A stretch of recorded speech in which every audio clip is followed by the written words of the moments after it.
Molecular polarity consistently interprets the observed stream deflections. Now let's be more quantitative. Here is an apparatus which gives more precise measurements of the effects of charges on dipoles. The liquids to be tested are placed in this cell. The sides of the cell are metal plates which can be alternately charged plus and minus. The plates are attached to an apparatus which will make the charge oscillate back and forth. In other words, just as a pendulum swings, so here electrons cycle back and forth, causing the charge on each plate to alternate plus and minus. A meter, called an oscilloscope, is used to detect the rapid cycling of charge on each plate. On the scope, time is indicated in the horizontal direction and charge in the vertical direction. A spot on the scope moves up until the maximum charge is reached.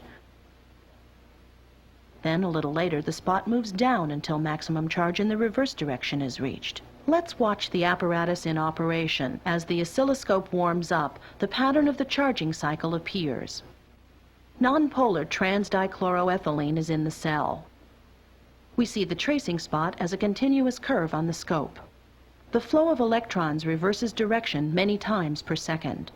The distance between vertical lines on the scale corresponds to 5 microseconds. Thus, 17 microseconds is the charging cycle time. Now the cell has been filled with cis-dichloroethylene. With this polar substance between the plates, the charging cycle time is 29 microseconds. Why so much longer? Let's return to our model.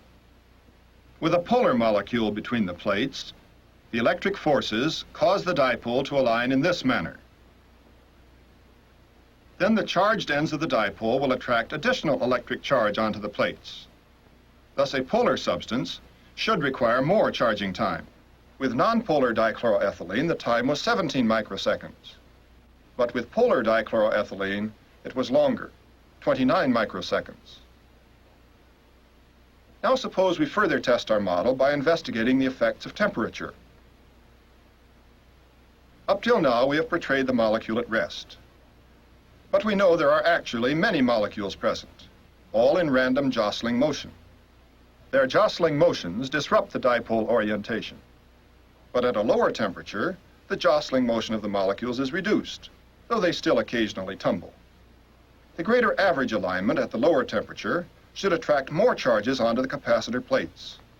Therefore, we predict that the charging time for a polar substance should increase at lower temperatures. We'll chill the polar substance, cis-dichloroethylene, to 0 degrees centigrade. Insulating lacquer on the outside of the cell prevents electrical conductance through the water in the ice bath. As the cis cools, the charging time does increase.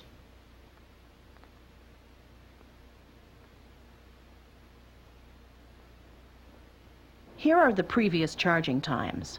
After thorough cooling, the cis time becomes 37 microseconds, longer than the 29 at room temperature. Since trans-dichloroethylene is a nonpolar substance, charge on the plates does not affect molecular alignment. Therefore, varying the temperature should have little effect on the cycling time.